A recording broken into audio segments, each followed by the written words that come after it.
Bonjour à tous, ici c'est Serge Kakenimbé du 3xw.jctune.com et bienvenue sur mon canal YouTube éducatif et informatif, le Trading Watch TV. Et aujourd'hui, comme tous les samedis et comme tous les week-ends, on fait un crypto rapport. Donc aujourd'hui, on va regarder tout ce qui se passe au niveau du Bitcoin, mais au niveau global, donc Bitcoin et blockchain. Et ici, on va plutôt dans tout ce qui est catalyseur, pièces informatives, fondamentaux, mais en général, hein, d'une manière très très légère. Donc principalement c'est quoi? On va regarder les articles clés de la semaine qui ont vraiment souligné, qui ont mis vraiment le point et l'accent sur des faits marquants, importants, donc de possibles catalyseurs, des choses vraiment qui vont vraiment, qui ont marqué l'actualité, on va dire ça comme ça, pour tout ce qui est blockchain et Bitcoin. Et donc ici on va revenir dessus au niveau global et international. Ok? Donc voilà. Donc on va y aller et bien sûr vous savez déjà comment est-ce qu'on procède. Donc il ne faut pas vous inquiéter pour tout ce qui est lien vers les sources originales, hein. Donc vous allez avoir le tout ici en description de vidéo sur YouTube. Donc bien évidemment je vous invite aussi à regarder tout ce que l'on a au www.jctune.com au niveau des solutions et des services de consulting et de recherche et d'analyse. Et rappelez-vous que le tout est en promotion. Donc tous nos tarifs sont en promotion jusqu'au 1er juin 2018. Donc principalement pour les vidéos modules. Pour les consulting one-on-one à l'année et au semestre, c'est en promotion. Et la solution active aussi est en promotion. Les Global Crypto Research aussi sont en promotion. Et les consulting à la carte aussi sont en promotion. Donc la promotion, il y a encore 11 jours de promotion, enfin 12 jours. Et après, ça va récupérer son prix plein. Donc le full tarif. Donc le tarif au niveau et le tarif, on va dire, corporatif, hein, tel qu'il était il y a un an. OK? Donc voilà. Donc maintenant, on va y aller. Et bien sûr, avant de commencer, je vais, comment dirais-je, faire une petite annonce, hein, pas spécialement une petite annonce. Donc vous voyez que au fur et à mesure, on est en train de travailler et on est en train de, oui, on va faire un travail ensemble, on analyse ensemble ici. Ce qui est en train de se passer, c'est quoi? C'est que vous voyez, au fur et à mesure, les choses deviennent de plus en plus intenses. On va de plus en plus en profondeur. De plus en plus, on commence à voir des grands ogres, hein, donc les grands tenants des marchés, enfin du capitalisme aujourd'hui, qui sortent de l'ombre et qui commencent à rentrer réellement dans tout ce qui est blockchain, dans tout ce qui est crypto et ainsi de suite. Donc là, c'est quoi? Je vais essayer de faire court. C'est que vous qui commencez, vous qui êtes novice, vous qui débutez, vous qui ceci, vous qui cela, vous devez faire, enfin, vous devez être encore bien plus vigilant qu'avant. Vous devez savoir une chose, c'est que tous ceux qui sont au super haut niveau, donc au Wall Street et ainsi de suite, donc qui sont en train de contrôler les marchés, la bourse classique, tout ce que vous voulez, le pétrole, le gold, enfin tout ce qu'il y a, maintenant rentrent dans les cryptos et ne rentrent pas pour venir faire un pique-nique. Ils ne rentrent pas ici pour, comment dirais-je, pour jouer aux billes avec vous ou quoi que ce soit. Non, ou avec nous directement. Ils viennent ici, pourquoi? Pour le monopole. Donc ils vont utiliser tout ce qu'ils ont. Et qu'est-ce qu'ils ont? Ils ont le capital. Ceux qui ont les vidéos modules, donc les insiders, vous comprenez la différence entre le capital et on va dire un salaire, l'argent et ainsi de suite. Donc vous voyez exactement ce qu'ils ont. Avec ça, ils vont mettre de la pression. Donc ils peuvent mettre de la pression comment? En contrôlant les médias, en disant A mais en faisant B.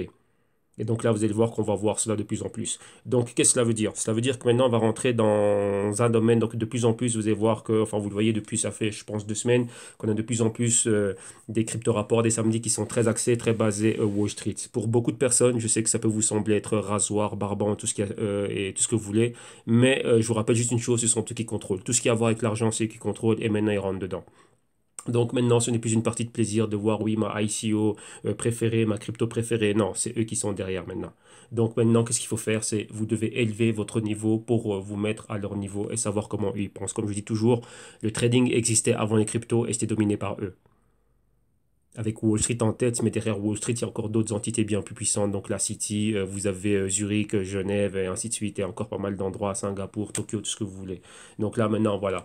Donc là, on y est à ce moment-là, et vous voyez que maintenant, bah, voilà, il ne s'en cache pas. Maintenant, c'est connu de tous, surtout lorsqu'on voit l'événement Consensus, hein, qui a eu lieu à New York, donc Wall Street, et le prix super élevé. Donc vous allez voir exactement ça coûtait combien. C'était un minimum, une entrée à 2000 $ pour pouvoir accéder à cela. Donc ça, c'était grand public, on va dire 2000 $ d'entrée, sans compter tout ce qui était privé qui s'est passé là. Donc avec là, encore, il y avait les entrées des entrées.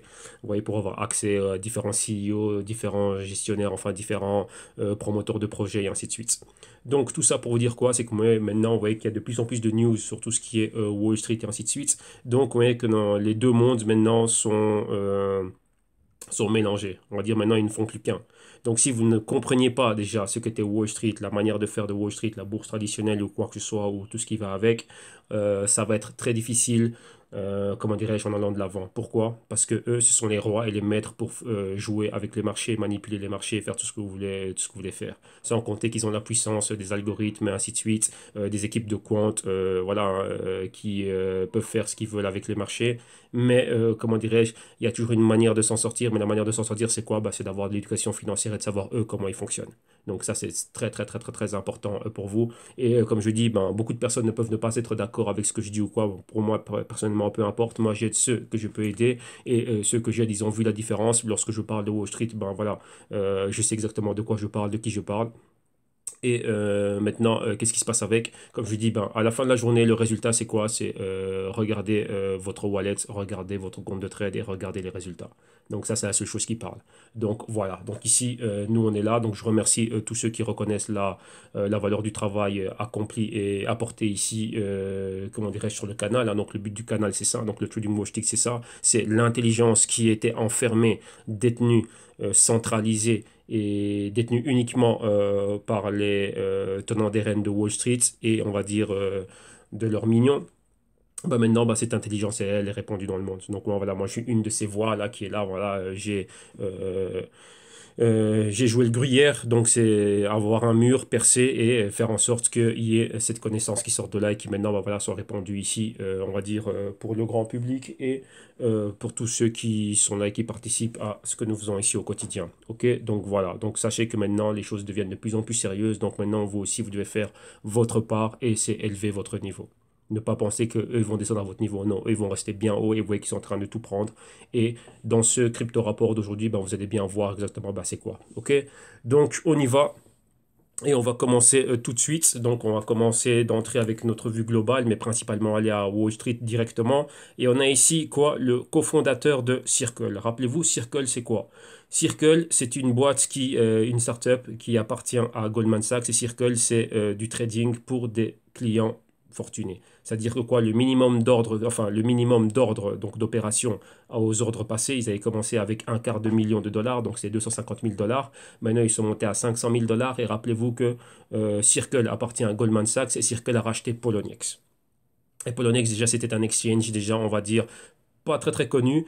Pourquoi? Parce que c'est pas l'exchange comme Binance. Poloniex, c'est un exchange réellement un peu comme Bitfinex, ainsi de suite. Donc c'est vraiment pour une clientèle basée qui a quand même un certain capital et certains moyens. Et les commissions, elles sont assez hautes. Pourquoi? Bah, vu le service à la clientèle qu'ils donnent. C'est pas les exchanges que vous entendez le plus. Donc rappelez-vous, ce qui est mainstream ne veut pas, enfin, qui est mainstream, qui est connu, ne veut pas forcément dire bah tiens que c'est bien. Non, c'est-à-dire que c'est voilà un exemple. Bien plus de personnes mangent au McDonald's qu'au Fouquet's. Tout simplement, c'est ça. L'assiette coûte un certain prix au Fouquet's et au McDonald's, ben voilà, c'est différent. Il y a la différence entre le fast-food et on va dire ben, le 5 étoiles, 6, 7 étoiles, tout ce que vous voulez comme étoile. Ben voilà, ici c'est pareil. Donc eux, ils ont fait une séparation. Et bien sûr, ils sont basés où? À Wall Street. Donc vous voyez que déjà directement, on voit vers qui, à qui ils offrent leurs services. Mais ici, pour en revenir à cette vidéo, c'est quoi? C'est qu'on parle de quelque chose qui est très important ici. C'est quelque chose qui est clé et il parle de la tokenisation. Donc, on parle des tokens, donc des jetons et ainsi de suite. Et maintenant, on va, si je peux inventer un verbe, ben, tokeniser, on va jetoniser, on va cryptoniser ou cryptographier, enfin ce que vous voulez. Tout. Et ici, il parle principalement du dollar. Donc, il dit que demain, le dollar américain tel qu'on le connaît, donc la monnaie fiat, demain va être tokenisé, donc ça deviendra un jeton. Et eux, ils sont déjà en train de voir comment est-ce qu'ils vont intégrer cela dans Circle.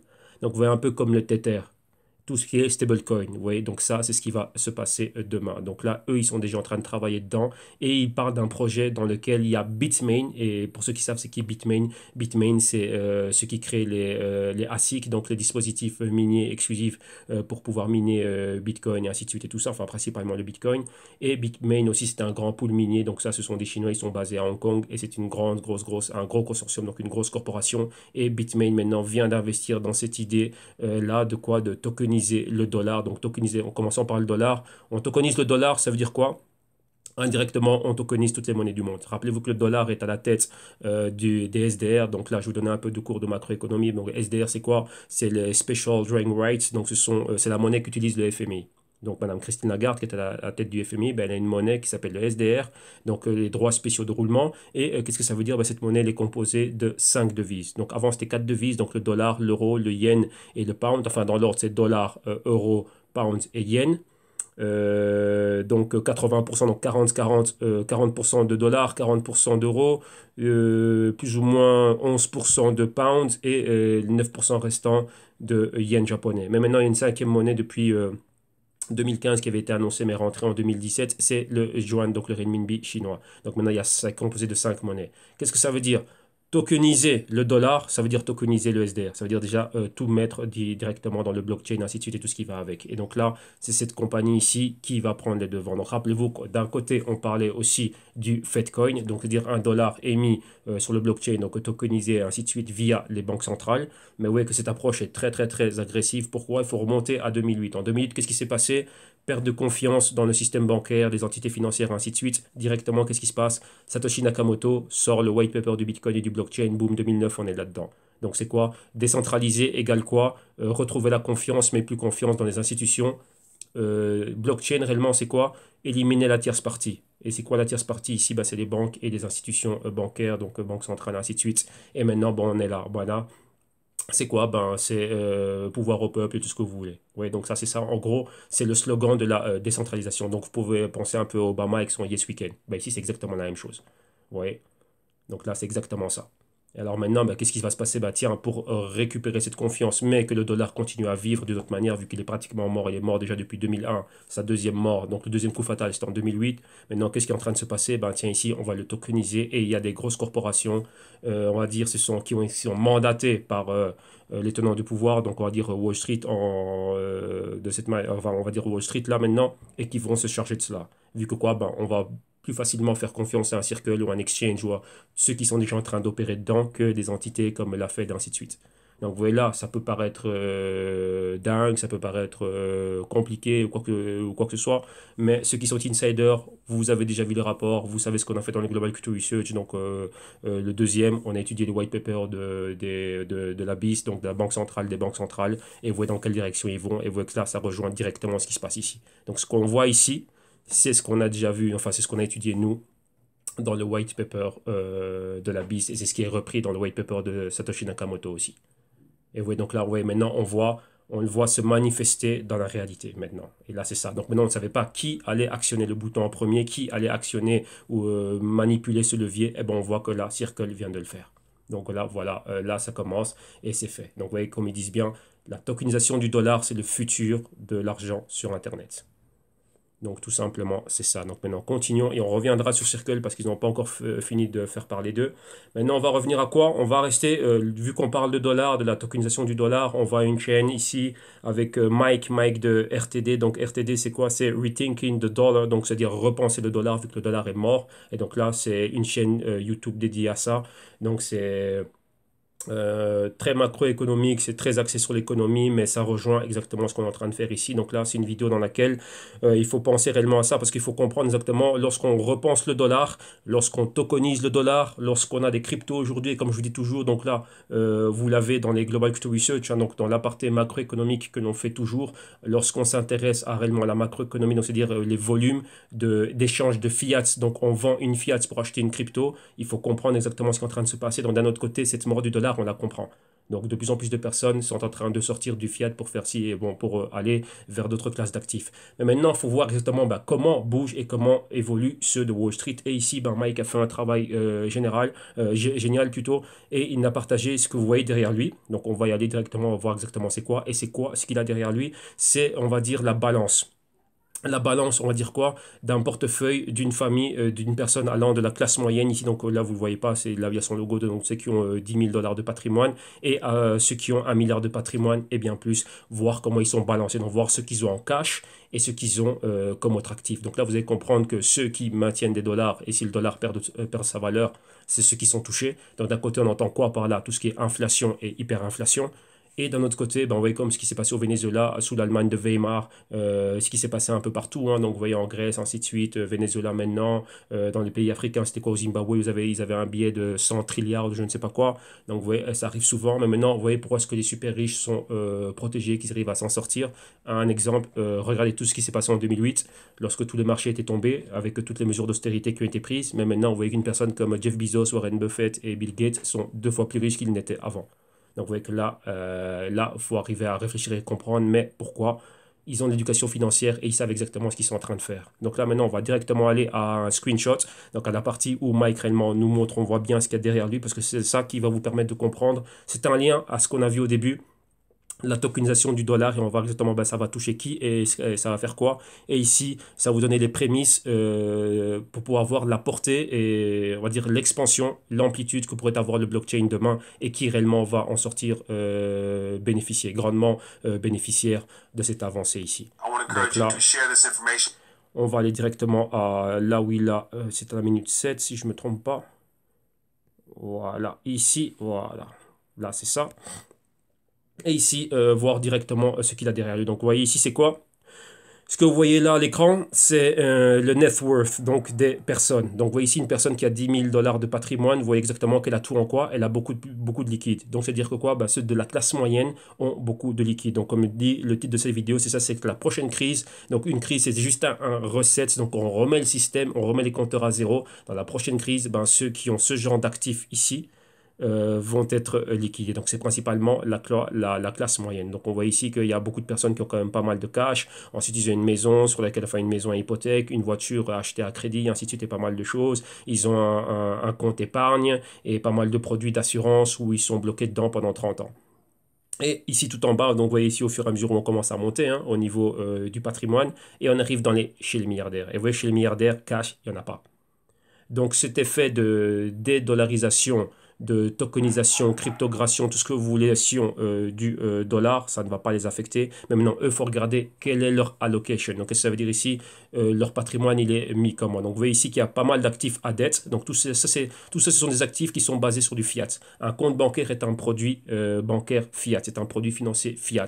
Un prêt hypothécaire, tout ça, c'est sur base de taux d'intérêt. Donc, en Europe, nous, c'est Euribor, bon, en connexion avec le Libor et les taux d'intérêt au niveau global. Donc, adossé directement et très dépendant du dollar et des taux d'intérêt dollar américain. Maintenant, en dessous, qu'est-ce que vous avez ici? En dessous, ici, on a directement ce qu'est business. Mais business, à quel niveau? Au niveau des milliardaires. Attendez, là, on ne le voit pas spécialement bien. Voilà, là, on le voit mieux. On voit que les milliardaires, eux, n'ont pas trop de cash, n'ont pratiquement rien à actif à dette, donc prêt hypothécaire, voiture, ainsi de suite. C'est pas ça, mais eux, ils sont dans cette case bleue ici. Et dans cette case bleue, c'est quoi? Ce sont numéro 1, vous voyez, le bleu marine, c'est tout ce qui est business interest. Donc oui, ils ont des business. Et regardez bien, aujourd'hui, tous les business rentrent dans le blockchain. Il y a des startups qui sont en train de monter donc de tout ce qui est fintech et des startups blockchain. Mais maintenant, vous avez quoi? Les grosses corporations que les milliardaires possèdent, qui, elles, viennent maintenant englober, donc viennent racheter toutes ces startups. Donc, ils ont des intérêts dans le business. Donc là, vous comprenez pourquoi est-ce que je vous parle de ça. Vous comprenez toujours ce que Ripple dit, qu'il y a une différence entre Ripple, le business, la compagnie, et XRP, le jeton. Ouais, il y a des intérêts business. Et les super riches, eux, viennent pour avoir des intérêts business. Vous voyez que les Venrock et tous les gros fonds qui sont créés maintenant, donc tous les venture capitalistes, principalement de Silicon Valley, avec le pont fait à Wall Street, eux, c'est pour des intérêts de business. C'est ce qui leur rapporte. Donc des personnes comme Warren Buffett, les Jeff Bezos et ainsi de suite, les Bill Gates, leur richesse est dans leur, business. Bill Gates, actionnaire majoritaire de Microsoft. Mark Zuckerberg, actionnaire majoritaire de Facebook. Warren Buffett, Berkshire Hathaway. Jeff Bezos, Amazon. Larry Ellison, Oracle, Liliane Bettencourt, L'Oréal, Bernard Arnault, oui en France, lui c'est LVMH, on peut continuer, Carlos Slim, lui c'est 60% du stock market mexicain lui appartient. Il y a quoi encore? Je crois qu'il est descendu à 40% et des poussières. L'homme le plus riche d'Espagne et à un moment donné d'Europe aussi, Amancio Ortega, du groupe Inditex. Inditex c'est quoi? C'est Zara, Massimo Dutti, Pull&Bear, Bershka, Stradivarius et tout ça c'est à lui. Vous voyez, donc c'est super important de comprendre cela. Donc là, on va revenir légèrement en arrière. Que eux, c'est quoi? Leur intérêt, vous voyez, n'est pas dans tout ce qui est produit fiat, mais plutôt produits qui rapportent directement, des actifs qui rapportent. Donc là, maintenant, demain, c'est quoi? Rappelez-vous, on n'a pas encore déterminé ce que c'est que les cryptos. Et donc là, maintenant, les cryptos pourraient tomber dans une de ces catégories. Rappelez-vous, principalement aux États-Unis, on est toujours en train d'en parler, voir si les cryptos sont une sécurité ou pas. Donc, sécurité, c'est quoi? Ou une action, ou fixed income, donc ou un bon d'État, ou un produit d'un ETF, donc d'un fonds quelconque, ou d'un produit qui me donnerait accès à une participation, donc une sécurité qui me donnerait accès à un dividende, une participation, un retour sur les profits d'un business. Donc, vous voyez que là, c'est super, super important. Et là, ça rejoint donc dans un futur ce qu'on va voir par rapport aux cryptos au moment où on va pouvoir les déterminer, enfin déterminer ce que c'est. Vous voyez que dans certains endroits, c'est une commodité, dans d'autres endroits, c'est un bien mobilier. Donc, lorsqu'on effectue une vente ou une transaction, on a une plus-value, ben, c'est comme capital gains, donc gain capital. Donc là, il faut voir exactement c'est quoi. Donc, un véhicule qui nous permet de quoi? Ben, véhicule qui nous permet de quoi? Bah, de transférer de la valeur et de stocker de la valeur. Vous voyez que c'est très très très important de voir ce qui est en train de se passer. Pourquoi? Bah, de voir comment est-ce que cela est vu. Vous voyez qu'ici, pour le moment, la plupart des personnes voient les cryptos comme ce qu'on a vu tout en haut, hein, donc dans la case de ce qui était au niveau des 10 000, de quoi? Bah, c'est quoi? Bah, une sauvegarde.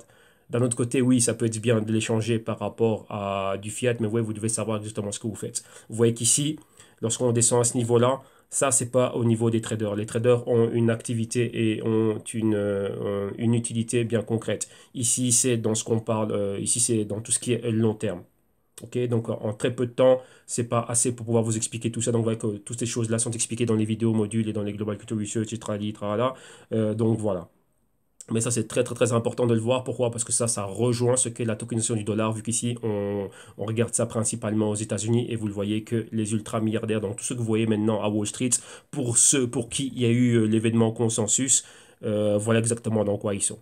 Donc eux maintenant, c'est cette nouvelle révolution que l'on voit au niveau du blockchain, des cryptos et ainsi de suite, ça va être repassé, ces actifs vont être dans cette case ici. Donc, vous voyez, le but, c'est quoi? Qu'est-ce que ça veut dire lorsque vous voyez ça? Ça va vous ramener à une phrase que je vous dis toujours, le monopole. Vous voyez qu'eux, ils ont le monopole de tous les business. C'est quoi le business? Le monopole de tout ce qu'il y a. Lorsque tu as besoin d'acheter tout ce qui est de nécessité, c'est là où sont tous ces business-là. Et tous ces business-là sont dans la main des 1%. Et vous voyez qu'ici, ils sont laissés à la consommation, tous ceux qui sont, on va dire, en dessous. Ils ont du cash et ils viennent pour consommer. Donc avoir une maison achetée sur base d'un prêt, je veux la dernière BMW, je veux le dernier ci, le dernier ça. Vous voyez, regardez dans la liste Forbes et regardez les personnes qui sont à la tête ici et vous verrez bien qu'il n'y a rien de... Ils ne consomment pas ces personnes-là. Ces personnes-là sont dans le business. Et maintenant, la transition que l'on est en train de vivre maintenant aujourd'hui, c'est ça. C'est d'un côté tout cet univers crypto et blockchain, ainsi de suite. Et voilà, comment est-ce qu'eux vont se positionner dedans pour, encore une fois, être ceux qui ont le monopole. Ouais, donc là, c'est très, très, très important. Donc ça, c'est lié à la tokenisation, jetonisation, cryptocration, enfin tout ce que vous voulez du dollar, en rapport avec la première vidéo que l'on a vue. OK? Donc, continuons. Et maintenant ici, on va à Arthur Hayes. J'avais déjà fait une vidéo spé sur lui. Et lui, c'est quoi? C'est un ancien trader de Citigroup qui a bougé à Hong Kong. Et maintenant, Hong Kong, ben, qu'est-ce qu'il fait à Hong Kong? Ben, c'est le fondateur et le CEO de BitMEX. Donc, un des exchanges qui opère déjà, qui opérait avant les Binance, ainsi de suite. Ben, là, c'était le premier exchange, enfin, l'un des premiers exchanges qui opérait 100% avec quoi? Ben, qui opérait 100% avec du Bitcoin. Donc là, lui, il a créé des choses qui sont super, super intéressantes, géniales. Donc il y avait déjà des futurs, il y avait déjà des dérivés, mais le tout 100% crypto. Et c'est un exchange qui est ultra, ultra balèze. Et donc ici, on l'a interviewé. Pourquoi? Ben, rappelez-vous, il y a l'événement à Wall Street. C'est un ex-Wall Street. Il a monté... il a monté quoi? Il a monté son exchange BitMEX avec des ex-traders de Wall Street et de la City et ainsi de suite. Et là maintenant, bah, il est venu à la conférence Consensus là à New York. Et là maintenant, bah, lors de l'interview qui a été effectuée par CNBC, ben voilà, lui, on lui a demandé bah, qu'est-ce que tu vois toi pour le Bitcoin? Bah, pour lui, le Bitcoin, c'était quoi? Bah, c'est 50 000 directement. Pourquoi? Bah, pour d'ici la fin de l'année. Donc voilà, vous voyez qu'il y a pas mal d'interviews auparavant, mais lui, il intervient un peu plus loin. Attendez, on va vous le mettre comme ça, vous allez voir exactement bah, c'est qui. Et il est là ici sur le plateau. Et comme ça, vous allez voir c'est qui Arthur Hayes de BitMEX. Donc rappelez-vous, donc, si vous regardez dans les vidéos que j'ai en archive, on avait déjà parlé de lui pas mal. Et donc là, lui, voilà, il vient réellement parler un peu de tout ce qui est Bitcoin et de la projection du Bitcoin et ce qu'est le Bitcoin et pourquoi son exchange opère principalement avec le Bitcoin, ainsi de suite et tout ça. Et donc ça, c'est quelque chose d'ultra important. Donc là, ils sont au Nasdaq et attendez, je pense qu'il est là. Attendez. parce que bon, les reporters, ils aiment bien parler pas mal. Mais bon, là, voilà, on lui a demandé un peu son avis sur le consensus et ainsi de suite et tout ce qui se passait. Et attendez, où est-il? Bah voilà, là, comme ça, vous l'avez. Vous voyez, donc ancien Citigroup trader. Donc là, voilà, c'est lui, le fondateur comment dirais-je, de BitMEX, donc basé à Hong Kong. Et donc voilà, donc là, lui, sa projection, vous voyez que Tom Lee parlait d'un 25 000 dollars pour le Bitcoin à cette fin d'année. Maintenant, lui, pour lui, fin 2018, le Bitcoin atteindra 50 000. Et vous voyez qu'il y avait toujours eu, après l'événement consensus, durant le consensus, le Bitcoin est coup-ci, coup-ça. Mais une fois que le consensus est fini, donc 2 mois après le consensus, donc maintenant ce serait quoi? Ce serait juillet-août, on verrait un Bitcoin commencer à décoller. Donc là, ce serait pour le deuxième semestre décoller. Donc les 2 derniers trimestres, donc voilà, le deuxième semestre, donc automne-hiver, on verrait un Bitcoin dépasser ses plus hauts. Donc vous voyez que là, à vous d'avoir la stratégie parfaite afin de pouvoir bien vous positionner par rapport à cela. Donc là, vous voyez les enthousiastes du Bitcoin, la puissance du Bitcoin. Et maintenant, prenez en compte tout ce que vous avez vu au début. Donc comme je vous dis, maintenant ici dans les émissions, le niveau va commencer à monter de plus en plus. Parce que comme vous le voyez, maintenant, euh, on n'a plus que des ténors de Wall Street et des venture capitalistes et des gros investisseurs ici, oui, enfin, l'un des jumeaux Winklevoss, ici Roger Ver, ici Shamat Palipatia, ancien trader, ancien il était dans la sphère directrice de Facebook et maintenant il est basé à Silicon Valley, associé avec, enfin un des associés avec Peter Thiel, donc il a reçu du capital aussi du Peter Thiel. Pourquoi? Pour être là et investir dans des projets blockchain, startup, ICO et ainsi de suite. Donc vous voyez que maintenant, il n'y a que ce genre de personnes qui est là. Donc ouais, maintenant, ceux de Wall Street sont sortis. C'est la sortie des monstres. C'est comme Halloween. Ils sont sortis maintenant. Ils ne vont pas se cacher. Ouais, voilà. C'est ce genre de personnes ici, ex-Wall Street, qui créent des exchanges. Et des exchanges balèzes et ainsi de suite et tout ça. Donc vous voyez que là, ils sont à l'honneur. Et là, voilà, c'est le retour à la maison. Et on les célèbre haut la main. Donc maintenant, comme je vous l'ai dit au début d'émission, c'est à vous à élever le niveau. Parce que maintenant, ça va commencer à être de plus en plus, comment dirais-je, pas compliqué, mais faudra tout simplement, c'est ça, être un initié, savoir ce qui se passe. Par exemple, voilà, ici, on a un autre article. Lorsque vous avez un John McAfee qui parle et un Jimmy Dimon qui parle. Vous voyez cet article, je ne vais pas donner mon opinion par rapport à cet article, mais je vous montrer réellement ce qui se passe au niveau des médias. Donc, numéro 1, on a John McAfee. Donc, ici, vous voyez, c'est un contre un. John McAfee, rappelez-vous, il avait dit que le Bitcoin, pour lui, c'était 1 million. Pour lui, le Bitcoin, quelque chose de génial. Pour lui, la décentralisation, c'est bien. Et c'est pas bien. Pourquoi? C'est bien si on fait les bonnes choses avec, mais c'est pas bien si on fait pas les mauvaises choses avec. Rappelez-vous qu'au niveau de la décentralisation, ce n'est qu'un mot, ce n'est qu'un slogan. C'est comme le Yes Weekend de Barack Obama. Ouais, donc regardez bien à quelle période il est arrivé. 2008, c'est quoi? Juste pour nous faire avaler la pilule et qu'on oublie exactement ce qui s'est passé au niveau de la crise. Voilà ce qu'avait fait Bush Junior. Lui est venu enterrer tout ça et aller de l'avant, mais non. La dette est encore bien plus grande. Euh, tout ce qu'on a vu au niveau de la reprise, soi-disant économique, c'était quoi? Ça a été masqué par quoi? Par l'intervention des banques centrales, ce qu'on appelle le QE, donc le quantitative easing, donc injection de capital, injection de liquidité pour maintenir le tout à ce niveau-là. Donc, ouais, que là, ce n'est pas ça n'a pas été stimulé par une économie réelle. Oui, c'est ça. Donc là, c'est comme on dit en anglais, the economy is on life support. Donc vous voyez que lorsque vous êtes en respiration artificielle, voilà, c'est ça. Donc c'est ça. Donc la personne est déjà morte dans le coma technique, donc déjà mort cliniquement, mais on maintient ses pulsations et les battements de son cœur à travers des machines. Et là, c'est ce qui se passe réellement aujourd'hui. Mais bon, soit, laissons ça de côté. Intéressons-nous ici à ce que dit John McAfee. Lui, c'est quoi? C'est le Bitcoin à 1 million. Rappelez-vous, ses déclarations Bitcoin à 1 million. Lui, il est pro-blockchain, pro tout ce que vous voulez, ainsi de suite. Il avait même son activité minière là-bas en Chine, basée à Hong Kong, ainsi de suite. Et donc là, John McAfee, on sait déjà ce qu'il dit. Mais maintenant, ici, on revient sur quoi? Le sceptique Jimmy Dimon. Et vous voyez que sur Jimmy Dimon, on revient tout le temps et toujours sur quoi?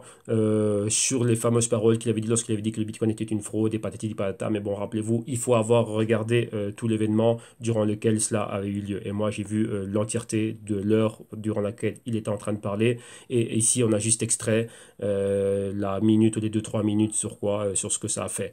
Et rappelez-vous, et là, voilà, c'est très important ce que je voulais vous dire ici parce que je vais vous montrer par A plus B le côté dangereux des médias. Ici, vu que Jimmy Dimon est un personnage connu d'une banque connue, donc la plus grosse banque des États-Unis, c'est JP Morgan et Chase. Là, Jimmy Dimon, tu es à la tête, tu as dit un commentaire sur Bitcoin. Voilà, vous voyez que là, depuis là, on est en 2018, ça le suit. Ça va le suivre tout le temps. Mais beaucoup de personnes semblent oublier que Jamie Dimon et JP Morgan opèrent déjà dans le Bitcoin à travers une succursale suisse, pardon, pas suisse, mais suédoise, et même que là-bas en Suède, on les avait attaqués en justice. Pourquoi? Parce que d'après les commentaires qu'il avait fait, on trouvait ça que c'était pas correct de dire A et de faire B. Et donc là, en Suède, Jimmy Dimon avait été attaqué en justice par rapport à ça, parce qu'on a vu que sa banque, donc c'est lui qui donne les ordres de la banque, celui qui est à la tête, ses traders opéraient déjà avec cela là-bas. Et rappelez-vous, qu'est-ce qu'il disait? Que s'il attrapait un de ses traders qui tradait les bitcoins, il le virerait sur place. Mais ils ont bel et bien été, comment dirais-je, attaqués en justice en Suède pour ça, hein. Donc pour faux commentaires, mensongers ou je sais plus quoi, comme ils ont tourné ça. Et la chose était celle-là, vu que lorsque vous êtes une institution, tout ce que vous achetez, on fait des tickets, comme on appelle ça, c'est-à-dire que tous vos ordres doivent être enregistrés manuellement et passer au clearing. Donc, c'est-à-dire que quoi, bah, tiens, tel jour, à telle heure, à tel moment, bah, il y avait 1 million d'actions qui étaient achetées de telle personne. Et donc, eux opéraient déjà avec des dérivés à partir de la Suède. Là, c'est déjà une chose. Maintenant, on dit ici, on lui fait porter le rôle du méchant, mais vous allez voir que c'est pas le véritable méchant. La personne qui a dit les pires choses sur le Bitcoin, c'est Charlie Munger. Et Charlie Munger, si je vous dis son nom, bah, ça vous dit rien. Mais en fin d'émission, une vidéo sur lui et vous allez voir qui est Charlie Munger. Charlie Munger, c'est le bras droit de Warren Buffett, c'est son aîné et c'est son chef analyste. Donc, ce sont les deux plus grands investisseurs de tous les temps. Mais vu que Warren Buffett, par rapport à son titre, son nom, et c'était le pupille, donc il avait comme menteur Monsieur Graham, donc l'un des plus grands investisseurs avant lui. Donc voilà. Vous voyez que ça, c'est des personnes. Mais vu que ça, on va dire, c'est très old school. Charlie Munger est un monsieur qui a 94 ans, donc c'est pas la personne que tout le monde connaît, c'est pas la personne la plus sexy, c'est pas la personne qui a, c'est pas Cristiano Ronaldo, c'est pas Neymar, donc vous voyez que si je vous dis pas un nom pareil, ça ne vous sonne pas, mais Jimmy Dimon, ça sonne, ça résonne avec tout le monde. Pourquoi? Ben ah oui, JP Morgan, ah oui, Wall Street, mais Charlie Munger est au-dessus du niveau de Jimmy Dimon. Il y a des choses encore bien plus horribles sur le Bitcoin, mais ça passe inaperçu. Pourquoi? Ben, ça, c'est juste le buzz. Si on met un article que Charlie Munger a dit, personne ne va lire l'article. Donc ça, rappelez-vous. John McAfee, c'est un personnage excentrique. Bon, tout le monde le connaît dans le monde de l'entrepreneuriat, ainsi de suite. Et Jimmy Dimon, pareil. Donc ouais, là, c'est ça. Donc ça, c'est le côté dangereux des médias auquel il faut faire attention. Donc là, c'est à vous aussi d'aller bien plus en profondeur dans tout ce qui est analyse, investigation et ainsi de suite. Et ne pas tomber dans ces pièges ici. Rappelez-vous ça. S'il n'y avait pas ces deux noms-là, on ne serait pas en train de le lire. Ouais, rappelez-vous, si on met Charlie Munger ici, on va dire, bah, c'est qui Charlie Munger? Je m'en fous, c'est personne. C'est comme si moi je vous dis, oui, Pépé du quartier a marqué 100 goals cette année-ci, bah, on s'en fout. Il joue sur la place du quartier. Ah, mais il a marqué 100 goals, bien. Mais si on vous parle de Neymar, le goal de Neymar du dimanche dernier au Parc des Princes, bah voilà, ça change tout. Ouais, bah, c'est exactement la même chose ici. Ok, donc voilà. Maintenant, continuons. Et vous voyez qu'on a beaucoup de Wall Street et on reste avec eux. Comme je le dis, c'est le bal de Wall Street. Maintenant, ils sont tous de sortie et déjà, le consensus de cette année-ci est encore bien plus grand, bien plus puissant. Et donc, voilà. Alors, maintenant, ici, on va à Tim Draper, donc un venture capitaliste, ancien trader, ainsi de suite, lui aussi qui est allé 100% dans son crypto hedge fund, ainsi de suite. Et qu'est-ce qu'il y a maintenant? Lui pour lui, ben ouais, il a déjà une cravate Bitcoin, ouais, donc vous avez tout compris, donc lui il est pour le Bitcoin, ainsi de suite. Lui pour lui le Bitcoin, c'est quelque chose de magnifique, c'est quelque chose de fort, ça doit être là, les cryptos, le blockchain, parfait. Et maintenant même il dit, il va encore plus loin pour dire aussi que même le gouvernement va être virtuel. Rappelez-vous, ça rejoint ce qu'on a vu au début. Décentralisation, perte de confiance dans le gouvernement et dans les institutions financières, vu qu'elles travaillent main dans la main pour nous délivrer les devises fiat que l'on emploie aujourd'hui au quotidien. Bah, vu qu'on a perdu la confiance dans tout ceci, bah, qu'est-ce qui se passe? Le gouvernement aussi va être décentralisé et il y a déjà des projets comme ça au niveau des blockchains. Pourquoi? De décentraliser les gouvernements. Et ça va arriver. Rappelez-vous, le blockchain vient, c'est la décentralisation en gros, c'est quoi? Éliminer la tierce partie. Donc, éliminer le gouvernement, éliminer le tout. Ou si ce n'est pas l'éliminer, ben, le rendre obsolète. Il peut rester là, mais voilà, on ne va pas prêter attention à toi, on n'a pas besoin de temps pour opérer. Et donc là, c'est la réponse, tout ce qui est Bitcoin, blockchain, ainsi de suite. Mais il faut faire attention à une chose, c'est quoi? C'est que le Bitcoin, ainsi de suite, et le blockchain, pour que ça fonctionne, il faut, bon là je m'avance un peu, hein, il vous faut ce qu'on appelle des nodes. Donc des nodes, ce sont des personnes qui sont là pour maintenir et sécuriser la blockchain. Et pas mal de projets, pas mal de ces, comment dirais-je, de ces plateformes demandent un certain nombre. Donc parfois il vous faut, par exemple, 1000 cryptos pour être un node, ainsi de suite. Mais 1000 cryptos, imaginez-vous 1000 cryptos à Bitcoin, quand le Bitcoin est à 50 000, c'est pas tout le monde qui peut les avoir. Donc, qui encore peut se permettre d'avoir ce genre de fonds et ce genre de capacité? Eh ben, c'est ça.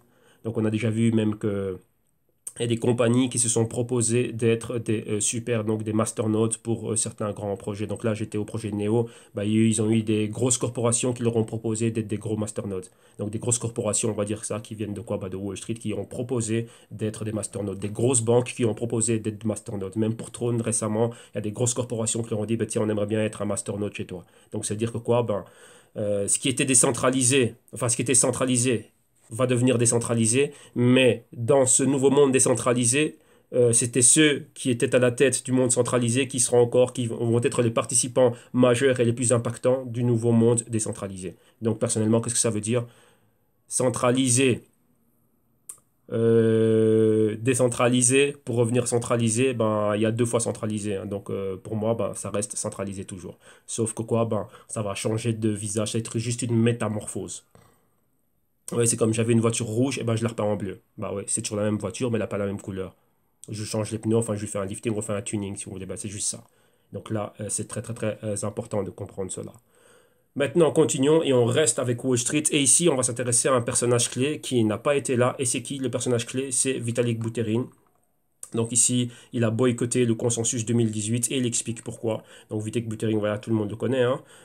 Cofondateur, créateur, ainsi de suite de ça d'Ethereum, qui avant bossait comme développeur pour le Bitcoin Magazine ici, comme on dit ici, hein, qui était le fondateur du Bitcoin Magazine, ainsi de suite, donc c'était lui. Et donc voilà, donc très connu dans la sphère, surtout au niveau du Ethereum, ainsi de suite. Maintenant, il a donné les raisons pour lesquelles il a boycotté le consensus. Numéro un, le consensus est organisé par CoinDesk. CoinDesk, ben, ils sont derrière cela. Et CoinDesk aussi, rappelez-vous, c'est un média outlet sur Internet qui donne pas mal de news. Et Vitalik Buterin est conseiller et OMG, c'est l'une des plus grandes plateformes, applications décentralisées qui est créée sur l'Ethereum blockchain, donc OMG Domisego. Et CoinDesk a fait un article, on va dire, où ils ont teinté OMG de fraude par rapport à quelque chose qu'ils allaient faire, donc un airdrop, et ainsi de suite. Donc, point numéro un, ça n'a pas plu à Vitalik Buterin, vu quoi il a des intérêts dans OMG. Il est de la région asiatique, ainsi de suite là-bas. Donc, ça ne lui a pas plu. Point numéro un.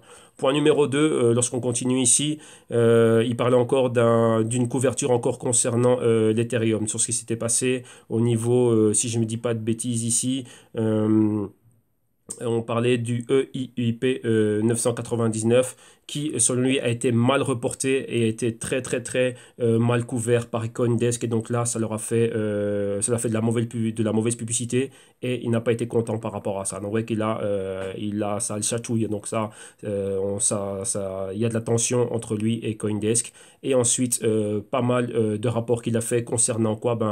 Concernant déjà les deux problèmes qu'il y a eu un peu plus haut.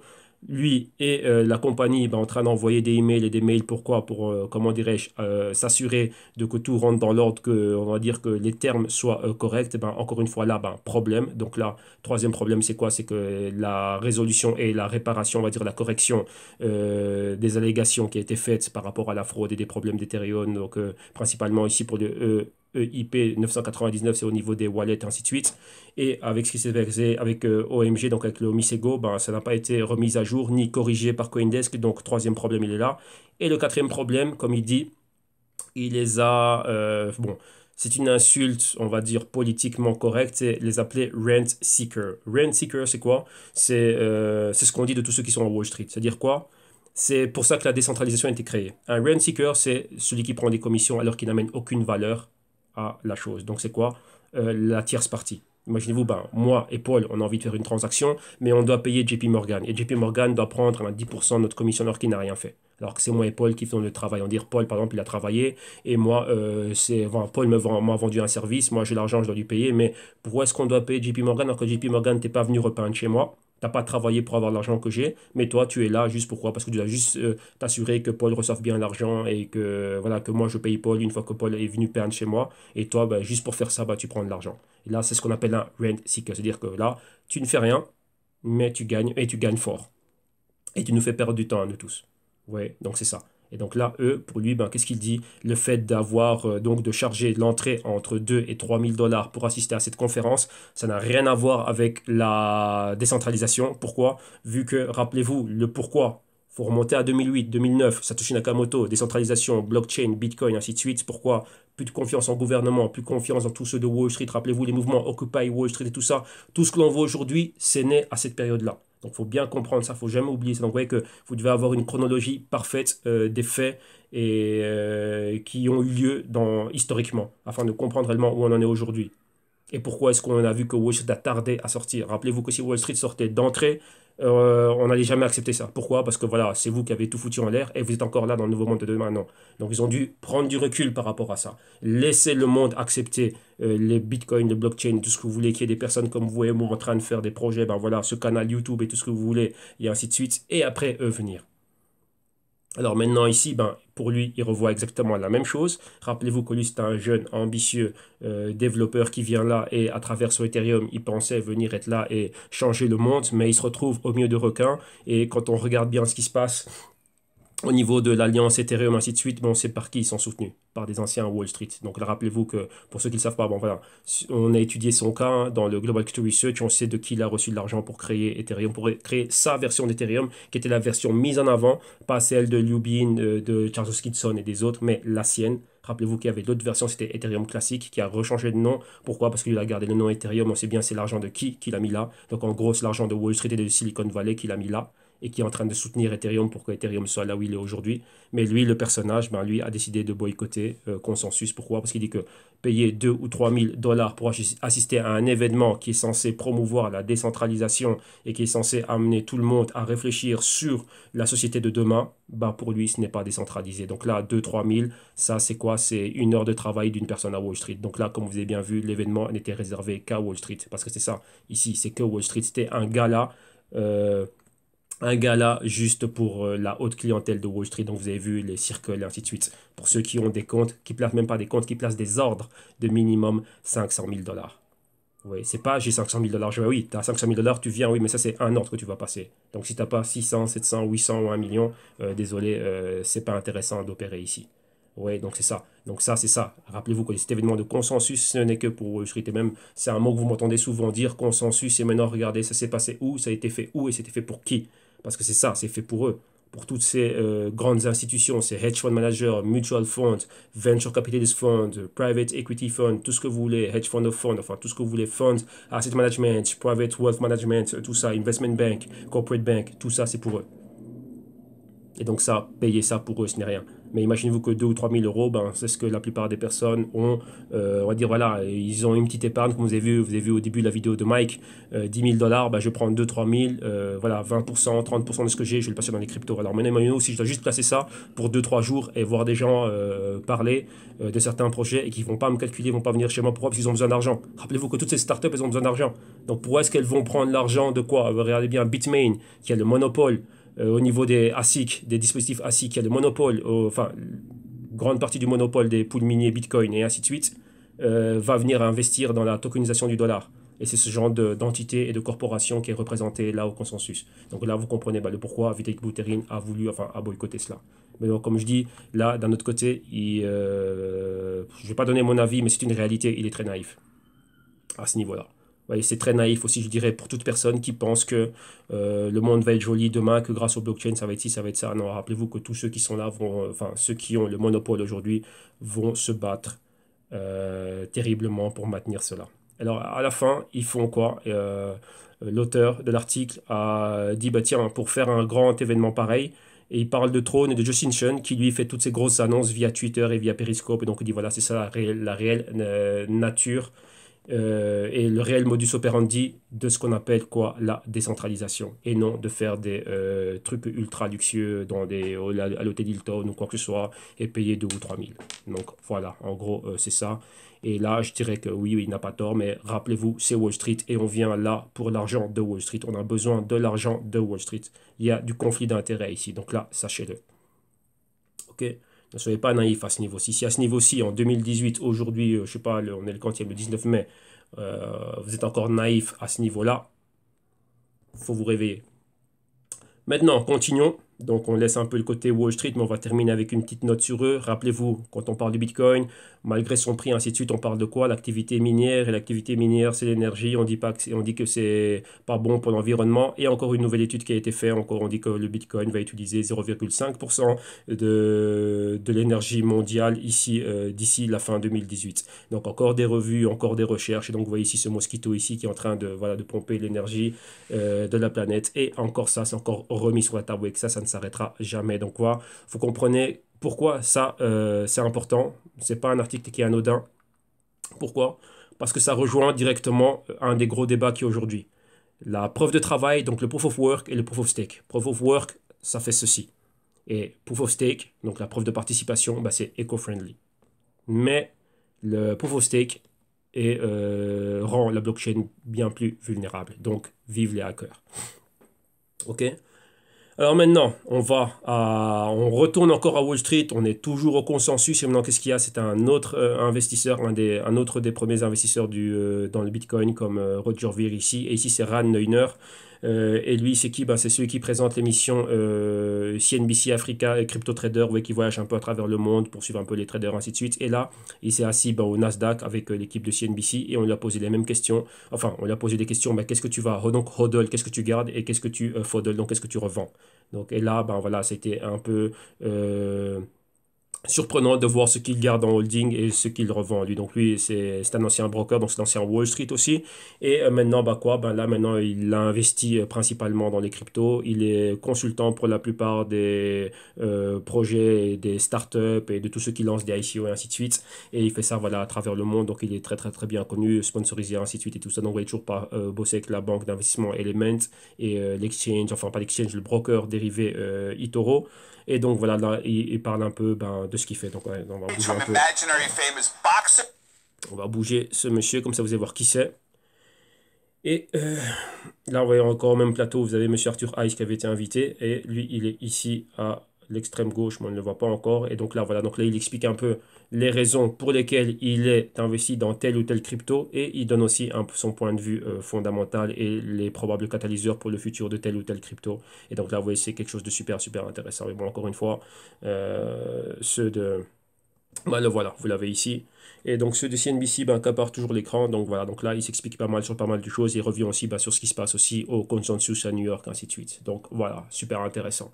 Donc là, on a fini la première intro avec Wall Street. Maintenant, on va faire le tour du monde et on va regarder un peu ce qui se passe dans le reste du monde. Donc maintenant, on va quoi? Ben, un thème régulation, comme vous voyez ici, et on va en Afrique et où? Au Zimbabwe. Et qu'est-ce qui se passe au Zimbabwe?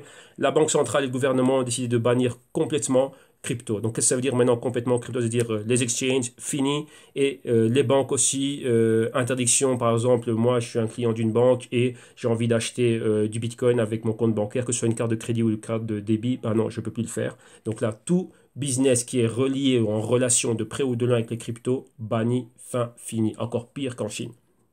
Ouais. Donc là, c'est ça. Et maintenant, ben, ils ont donné 2 mois à tout le monde, que ce soit exchange, que ce soit banque, que ce soit tout ce que vous voulez, tout ce qui est en relation avec crypto, ben, c'est fini. On n'en veut plus sur le territoire et ainsi de suite. Donc là, voilà. Et donc là, ils ont émis les points qu'on connaît toujours, hein, connaître son client, les risques, la volatilité, c'est une fraude, vous pouvez perdre tout ce que vous avez déposé comme argent, anti-blanchiment d'argent, évasion fiscale, et voilà, et ainsi de suite. Et donc il y avait 2 exchanges principaux là-bas, donc Bitfinance et Golix. Et donc tout cela doivent arrêter exactement bah, toute activité là-bas. Et même les banques qui donnent les banques qui donnent accès à des comptes bancaires pour des exchanges ou toute activité en relation avec les cryptos ben, doivent être clairs, enfin doivent être nets et s'éloigner de tous ces business-là et terminer toute activité d'ici 2 mois. Donc voilà, et rappelez-vous, ce qui s'est passé, c'est très curieux que là-bas, vous voyez, vous avez un billet de quoi? De 100, donc de 100 trilliards de dollars, donc du dollar de Zimbabwe. Donc là, voilà, donc l'hyperinflation, voilà ce que ça fait. Rappelez-vous la vidéo de Mike au début.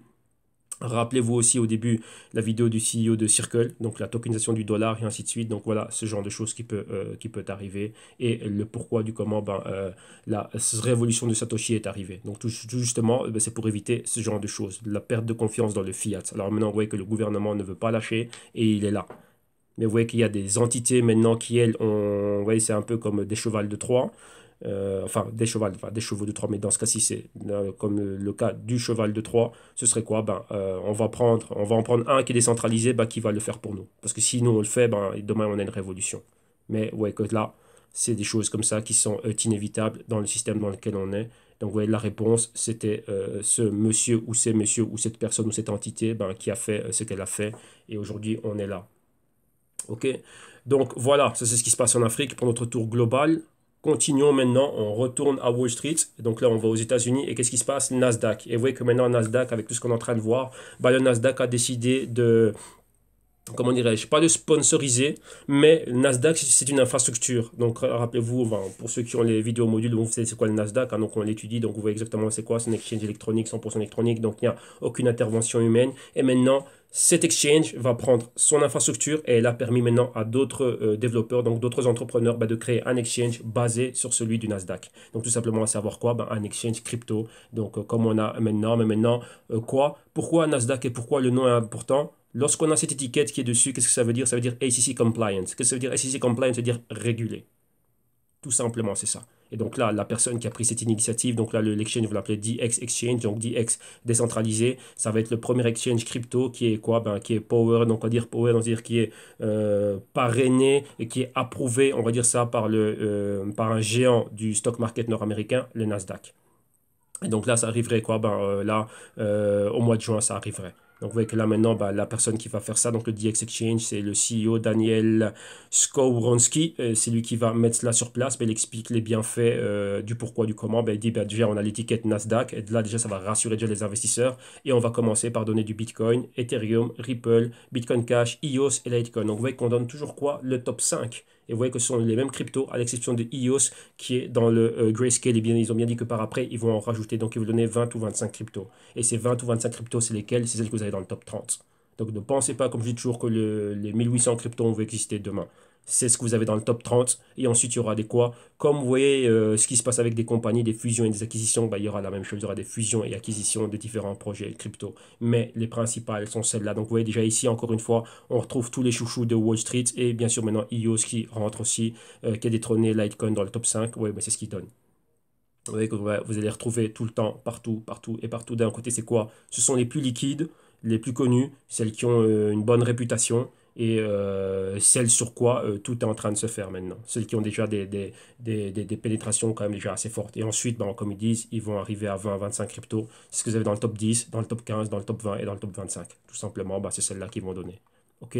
Donc voilà. Mais le plus ici, c'est quoi?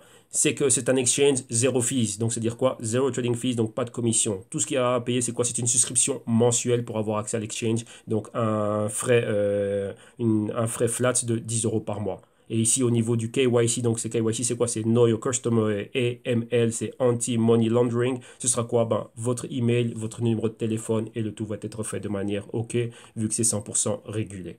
Donc, voilà. On voit que petit à petit, ben, les choses sont en train d'avancer et on y est. Alors maintenant, on retourne à Monsieur Raneuner, c'est lui qui fait toutes ces émissions ici. Hein. Donc, vous voyez qu'il a fait une émission sur EOS. Là, il était parlé des différentes altcoins là, avec le créateur Willingham de Civic, si je ne me trompe pas. Alors maintenant, qu'est-ce qu'il a fait? Ben là, on laisse les États-Unis, on va en Asie. Et ici, c'est quoi? Il a fait un tour spécial en Asie. Et là, j'ai tenu à vous partager cette vidéo. Pourquoi? Parce que vous allez vous rendre compte, rappelez-vous, je vous le dis souvent, et là, dans les Global Equity Research, on analyse cela en profondeur et on le sait, et c'est un fait que tout le volume que l'on voit dans les cryptos, ça vient d'Asie. Avant, lorsqu'il y avait encore la Chine, donc lorsqu'il n'y avait pas encore le ban en Chine, bah, c'était 90% de tout le volume crypto était en Asie. Maintenant, bah, vous avez le volume qui est entre le Japon, la Corée du Sud, Singapour, Hong Kong et toute la région Asie Sud-Pacifique. Ensuite, les États-Unis. Donc là, au niveau des monnaies, c'est le yen, le won coréen et le dollar. Et avant même le dollar, vous avez toutes les cryptos, donc Bitcoin, Tether et ainsi de suite, et du BNB aussi. Donc tout le volume est asiatique. Donc il est allé en Corée du Sud, dans la ville de Gangman, si je ne me trompe pas, pour montrer réellement qu'est-ce qui est en train de se passer. Donc vous voyez vraiment comment est-ce qu'on vit réellement le blockchain, toute l'initiative qui est là-bas, les projets, comment est-ce que les gens trade, ainsi de suite, et tout ce qui se passe. Et franchement, c'est hallucinant. Donc vous voyez qu'il y a un autre niveau. Vous voyez, tout ce qu'on est en train de voir maintenant à Wall Street, bah, là-bas, c'était déjà fait, mais là-bas, c'est au niveau de la population et du grand public. Et ils avaient déjà le trading dans leur culture, comme au Japon. Ouais, donc ça, c'est quelque chose de super, super important. Donc là, voilà, je vous laisse profiter de cette émission. Donc, vous avez le lien là. Maintenant, on continue. On reste en Asie, on va au Japon. Et qu'est-ce qu'on fait au Japon ici? Au Japon, on a quoi? On va retourner sur une compagnie que l'on a déjà suivie, que l'on a déjà vue. Donc, il y avait pas mal d'initiatives au niveau blockchain des cryptos. Et c'est quoi? C'est GMO. GMO, c'est un grand consortium Internet. Donc, c'est une grosse corporation. Et cette corporation, rappelez-vous, depuis qu'il y a eu le hack à CoinCheck, donc le hack des NEM, ils se sont proposés de faire quoi?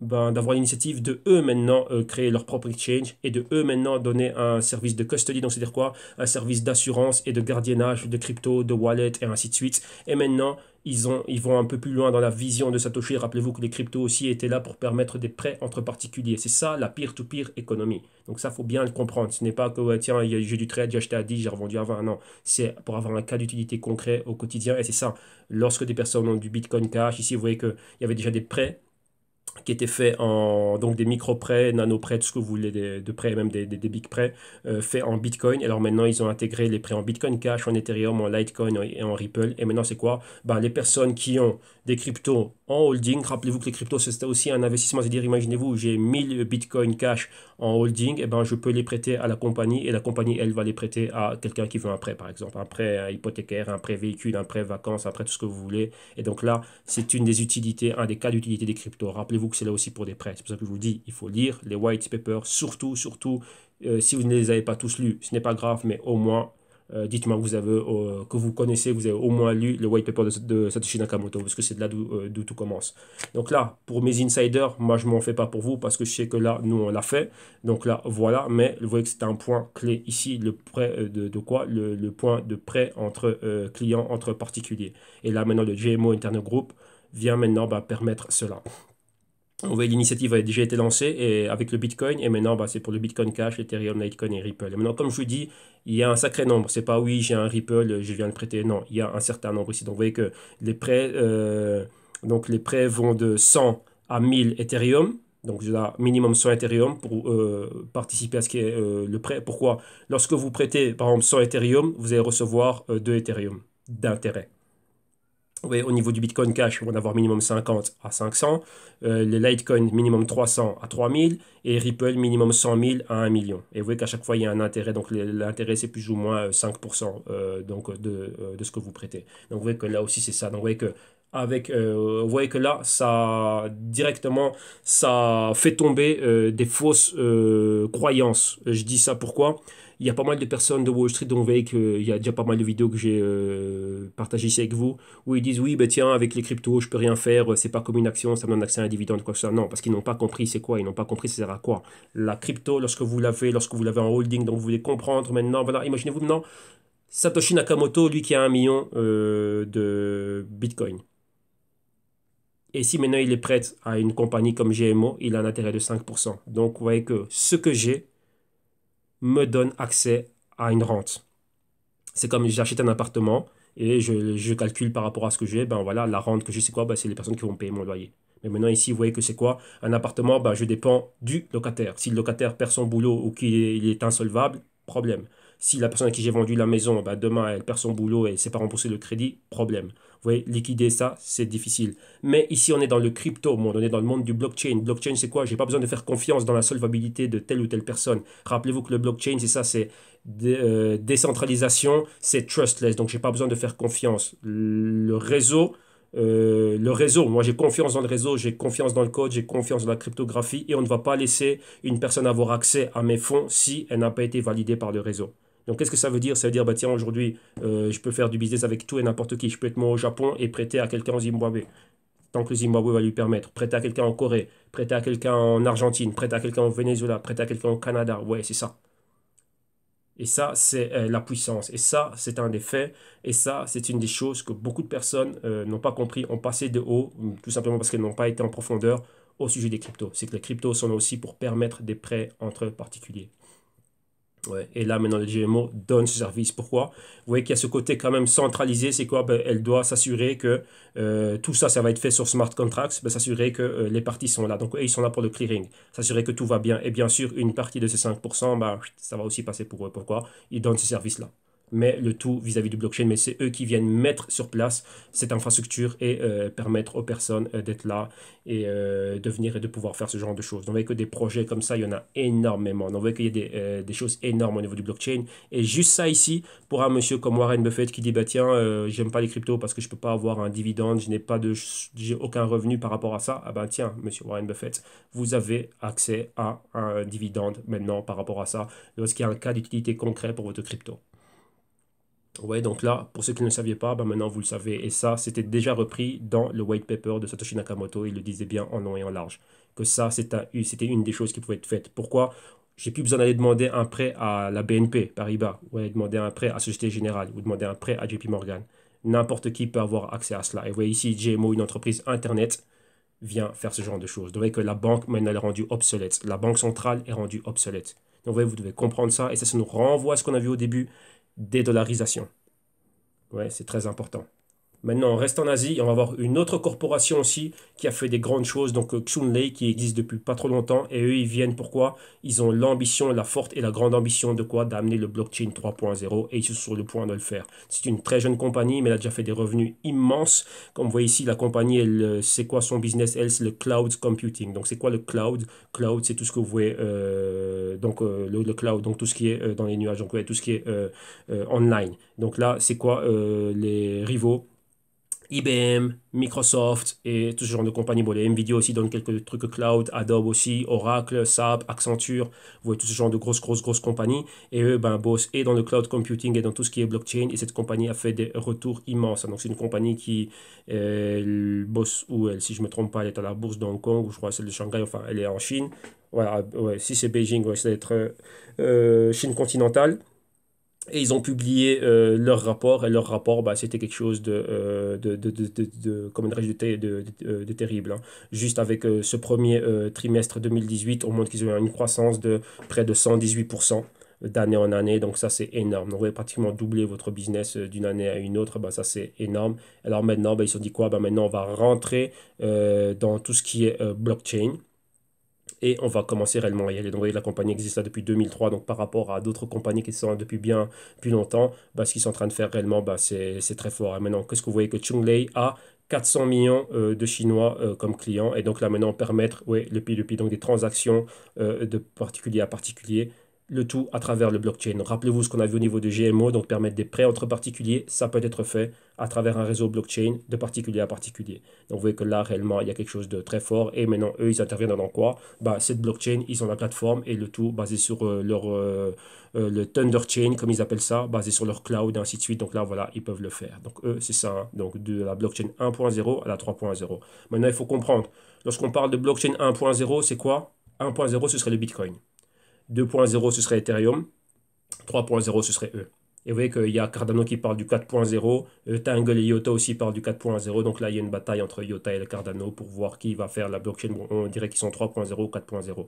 Mais toutes les corporations, elles veulent la blockchain 3.0. Rappelez-vous, 1.0, ce serait le Bitcoin. 2.0, ce serait Ethereum avec Vitalik Buterin. Et 3.0, maintenant, bah, ce serait les corporations. Et 4.0, ben, Tangle de IOTA, donc le Dark. Et d'un autre côté, le Ouroboros et le Hashkel, enfin, le codification Hashkel et le Ouroboros de Cardano. Ok? Donc voilà, ça c'est pour l'Asie. On laisse l'Asie maintenant, on va en Europe. Et qu'est-ce qui se passe en Europe? Ben, on a M. Poutine, rappelez-vous, avant les élections, il voulait déjà qu'on puisse définir un statut pour les cryptos, qu'on sache c'est quoi les cryptos, l'activité minière, les ICO et ainsi de suite, et tout ce qui est en train de se passer, des taxes et des lois mises en place. Et maintenant, il est en train de refaire une nouvelle, une bill, donc c'est quoi? Donc un amendement qui ne va pas légaliser les cryptos, les paiements en crypto. Donc les cryptos sont reconnus, mais pas de paiement. Donc ce qu'on dit en anglais, c'est un legal tender. Legal tender, donc c'est quoi? Pouvoir l'utiliser par exemple dans les transactions au quotidien. Non, il y a un cas particulier dans lequel les cryptos vont pouvoir être utilisés, mais vraiment utilité au quotidien, l'intégration, on va dire, complète dans l'économie au quotidien, non. On va dire côte à côte avec le fiat, non. Et là, on fait, l'auteur de l'article ici ben, pense à ce qui se passe au Japon. Et au Japon, oui, le yen vit côte à côte avec le bitcoin et les cryptos. OK?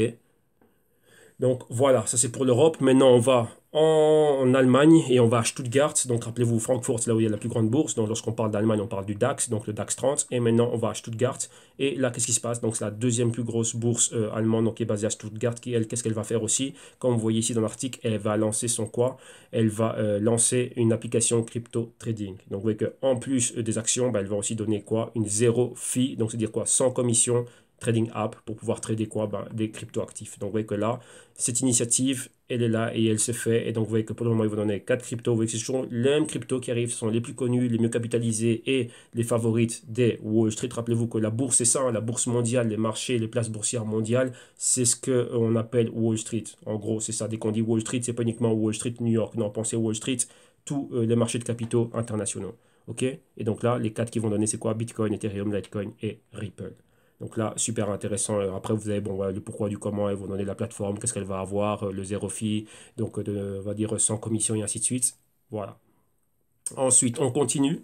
Et maintenant, on a fini tout ce qui est international et on retourne à Wall Street pour s'intéresser un peu aux banques de manière concrète. Vous voyez que dans une première partie, on a fait les personnalités au début d'émission. Et maintenant, on va vraiment aux institutions. Mais institutions, ben, Wall Street. Et ici, on va où? Banque. Et on voit que quoi? Que les grosses banques sont en train d'investir fortement dans le blockchain et dans les cryptos. Et vous voyez qu'il y a des grosses sommes qui commencent à rentrer dedans. Et encore une fois, ben, c'est Wall Street. Donc, vous voyez, les big banks commencent à rentrer dans Wall Street. Donc, les JP Morgan et ainsi de suite. Donc, rappelez-vous, vous avez vu que Jimmy Dimon, Lloyd Blankfein, au début, disaient oui, mais non, les cryptos aussi, ça, mais leurs banques sont dedans. On voit qu'ils sont en train de déposer des patentes, ils sont en train d'ouvrir des choses, qu'ils sont en train d'acquérir des exchanges et ainsi de suite, des participations dans des ICO, des participations dans des startups blockchain, ainsi de suite, dans des nouveaux projets de ci et de ça. Donc, ils sont dedans. Pourquoi? Comme vous voyez ici, vous voyez, l'auteur a bien souligné ça. Growing demand, il y a une demande des clients. Rappelez-vous, lorsque moi, je suis là, que je suis un Goldman Sachs et que j'ai des clients multimillionnaires qui me disent, hey, il y a un actif là qui fait des centaines de pourcents, le S&P c'est 25%, bon, moi je te paye, et comment ça se fait que je te paye et tu ne me donnes pas les retours qu'il y a là-bas? Donc tu te démerdes, mon ami. Donc là, je dis bien avec ces mots-là. Donc tu te démerdes, mon ami, mais voilà, tu me trouves un point d'entrée là-dedans. Donc voilà, si je vous dis déjà que moi, en tant que consultant et canaliste, c'est déjà à mon niveau, ben, j'ai déjà ce genre de demande. Alors imaginez-vous, eux, à leur niveau, c'est quoi? Voilà. Donc voilà, là, c'est quelque chose de super, super grand et ça se fait, ça se passe tout le temps. Donc voilà, ils doivent être là, rentrés dedans. Mais rappelez-vous, comme je vous dis toujours, ces compagnies-là rentrent de manière à pouvoir gérer le risque. Pourquoi? Parce que par moment, pour ne pas perdre un gros client, ils doivent prendre du risque pour leurs clients. Imaginez-vous Warren Buffett, il est super riche. Warren Buffett a des milliards, mais il peut appeler Wells Fargo, qui est la banque à laquelle il travaille, dans laquelle il a investi, et dire, bah tiens, achète-moi pour 2 milliards d'autant, mais tu touches pas à mon compte en banque, toi tu prends le risque pour moi. Wells Fargo va se dire ok, pourquoi? Parce qu'il ne le fait pas. Warren Buffett n'a qu'à traverser la rue. Bon, Wells Fargo, ils sont sur la côte ouest. Et, on va dire à Wall Street, n'a qu'à traverser la rue et il y a Morgan Stanley. Morgan Stanley ne veut pas, il va dans le building en face, c'est Goldman Sachs. Il veut pas, c'est JP Morgan. Donc vous voyez, c'est ça. Mais lorsque la banque va prendre du risque, on va dire on behalf of Warren Buffett, on va dire pour Warren Buffett, qu'est-ce qu'elle doit faire? Ben, elle doit pouvoir gérer son risque, se couvrir. Et c'est là maintenant qu'interviennent les ETF, les dérivés et ainsi de suite. Ouais, donc c'est pour ça qu'ils ont besoin d'avoir tous ces outils avant de rentrer pleinement dedans. Donc maintenant, ils ont laissé l'initiative aux entrepreneurs, à ceux qui allaient prendre le risque. Donc oui, c'est le côté Silicon Valley, les venture capitalistes. Maintenant que le risque a été pris, qu'on a déjà une structure qui est là, c'est solide, dans laquelle eux, ils peuvent se retrouver dedans, qui peuvent naviguer avec leurs gros bateaux, leurs gros navires, maintenant, ils peuvent commencer à rentrer dedans et c'est ce que l'on voit maintenant. Et donc là, vous avez vu ça, c'est quoi? Consensus, bah, plus de 8 000, entre 8 000 et 10 000 personnes cette année-ci. Donc, ouais, c'est ça. Alors que ça a commencé avec 800 ou 500 personnes. Et vous voyez là, c'est quoi? Et maintenant, d'un autre côté, très important, ici, il y avait un point clé, comment dirais-je, sur lequel ils étaient revenus. Je pense que c'est dans cet article-ci ou c'est dans l'article suivant où on parle de cela. Et c'est quelque chose dans lequel je vous parle souvent. Que je dise pas, attendez, que je dise pas de bêtises, hein.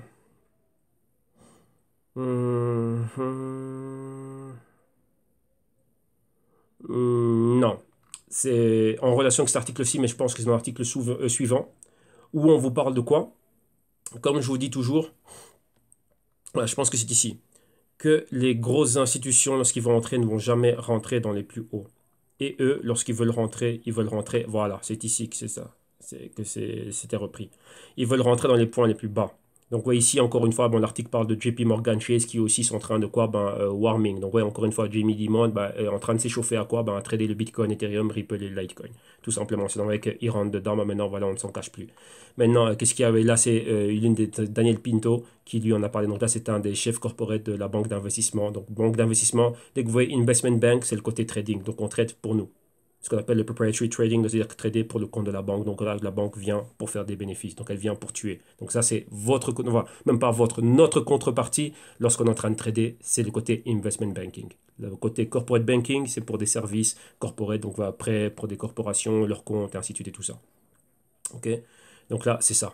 Alors maintenant, qu'est-ce que l'on a ici? C'est un point très, très, très, très, très intéressant et important.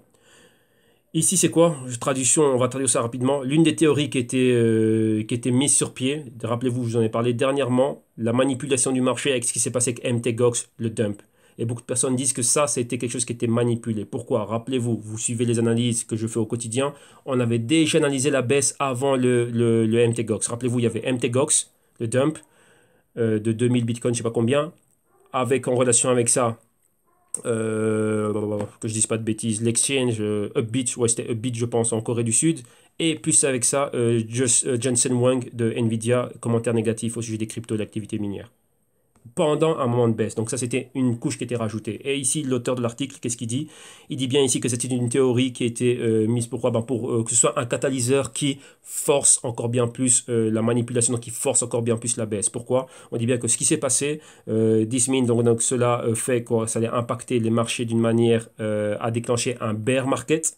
Donc un bear market, c'est-à-dire continue le momentum baissier. Et regardez bien ce qu'il dit ici. Ça, c'est idéal pour les big compagnies de Wall Street. Pourquoi? Parce qu'ils pourraient avoir une entrée dans les cryptos marchés à un prix qui est bien, bien, bien plus bas. Donc, rappelez-vous que des bear markets sont provoqués afin de rentrer plus bas. Et là, ça rejoint ce que je vous dis toujours, qu'on ne rentre jamais à des points hauts. Ils veulent les cryptos le plus bas possible. Donc, ouais, comme vous voyez ici, l'auteur de l'article, voilà, ça se voit que ça, c'est quelqu'un qui a fait ses devoirs. Il connaît le modus operandi de ceux de Wall Street. Jamais rentrer dans les hauts. Rappelez-vous, je vous le dis au quotidien, tous les jours, vous m'entendez ressasser cela. Pour eux, ils veulent faire les cryptos soldes. Donc, aller plus bas, même un Bitcoin à 800, même un Bitcoin à 900 ou 1000, qui était le niveau entre 2000 et 1000, qui était le niveau, enfin non, entre 2000 et 900 dollars, qui était le niveau du Bloomberg Intelligence, pour eux, ce serait la fête. Et ce serait un grand pari gagné. Pourquoi? Parce qu'après, ils vont le remettre à 50 000 ou quoi que ce soit. Rappelez-vous que toutes ces personnes que vous voyez qui vous disent Bitcoin à 50 000, 1 million, quoi que ce soit, ils savent. Vous avez bien vu que ce sont tous des ex-Wall Street. Ce sont des enfants de Wall Street. Ils savent exactement comment ils le font. Voilà. Voilà. Donc là, lorsque je vous le dis, comprenez-le. Et c'est ça. Et on l'a vu dans d'autres marchés. Vous voyez que j'ai fait du consulting pour pas mal d'autres marchés et pour pas mal d'autres choses à travers mon parcours et à travers les personnes que je connais qui ont réellement été à Wall Street, qui étaient là. Et ça, c'est le modus operandi. On ne rentre pas lorsque c'est super haut. Pour nous, on va chercher le moyen de faire en sorte que ce soit le plus bas possible. Et donc, vous voyez que là, on provoque même des événements. Vous voyez ici, là, on est venu nous remettre dessus. Rappelez-vous, nous, on avait déjà analysé la baisse, on était déjà dans la baisse. Et ça, c'était juste en une journée, rajouter une couche pour que c'est un événement déclencheur et que la panique prenne. Ça a pris jusqu'à un certain niveau, mais pas assez. Donc, il faut encore plus d'événements pour aller encore bien plus bas.